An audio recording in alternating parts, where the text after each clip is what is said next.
Müəllimlər, hər vaxtınız xeyir olsun. Böyük qrupa yazılı mesaj qoydum. Bu qrupa da səsli mesaj qoyuram.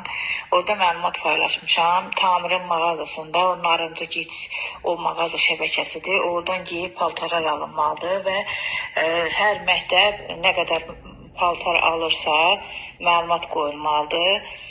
Yəni burada elə öhdəli sinif rəhbərlərinin üstünə düşür. Siz valideynləri yönəldin ora, yəni tamirin mağazasına. Kim oradan indi hərə öz şagirdlərin sayını bilir də.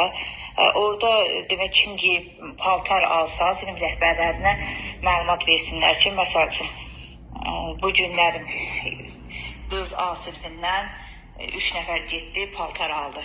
Yəni bu hər sinif rəhbəri öz qrupuna məlumatı qoyub, paylaşıb və onlardan məlumat alıb yenidən qrupa məlumatlarını ya mənə şəxsi atsınlar, ya da qrupa atsınlar. Çünki bizdən hər gün saat 4-də məlumat istəyirlər ki, hər məktəbdən nə qədər şagird, valideyn və yaxud da gedib oradan paltar götürür, yəni paltar alır. Çox xahiş edirəm, bizdən bu məlumatları hər gün istəyirlər. Mənim də başqa əlacım yoxdur, mən də sizlərə müraciət edirəm və bu haqda mənə köməklik eləyin.